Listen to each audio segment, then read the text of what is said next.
Chapter 10. Elsewhere. In a dark, murky, shadowy dimension, the two evil primordial gods resided, their immense forms shrouded in swirling shadows and malevolent energy. The air was thick with the weight of their power, and the ground trembled under their presence. Grimsbane loomed over a twisted throne of blackened bones, his fiery eyes glowing with uncontained fury. "Kragan," he growled, his voice reverberating like a thunderclap through the void. "Have you spoken to him recently?"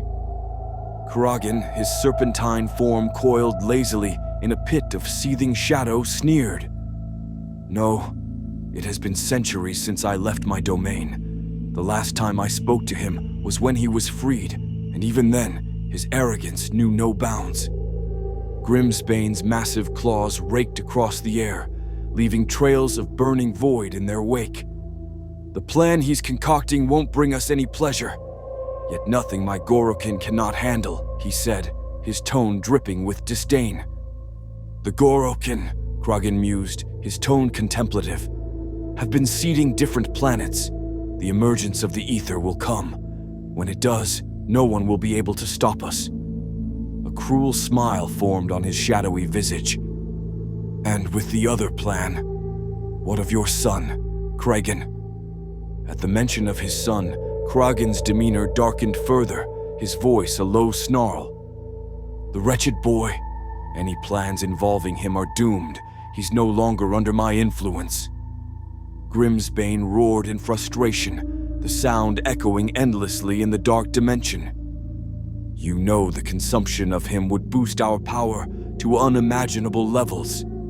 In his current state, he is as strong as a god, nearing full primordial strength."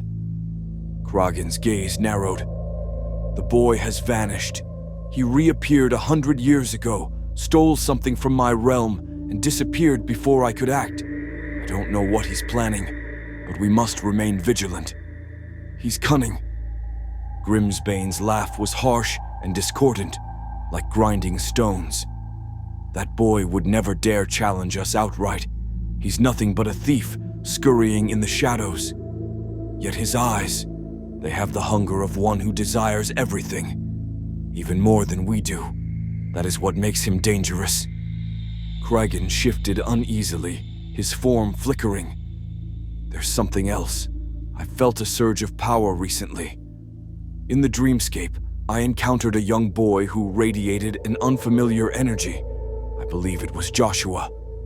Then a woman appeared, wearing a white mask. Her presence was unsettling. She saved the boy. He knew my name, so our presence is felt. Who she is, I cannot say, but I'm guessing Jennifer." Grimsbane's form twisted violently, his rage boiling over. "Jennifer!"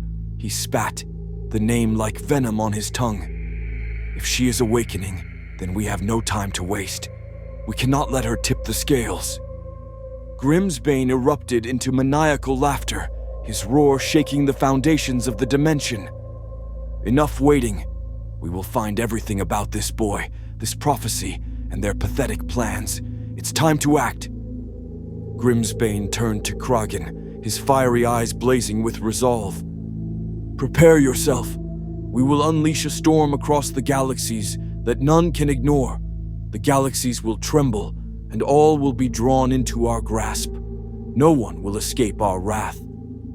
The two primordial gods rose, their immense power distorting the very fabric of the dimension around them. They ascended into the void, their malevolence spreading like a plague, ready to unleash their tyranny upon the stars.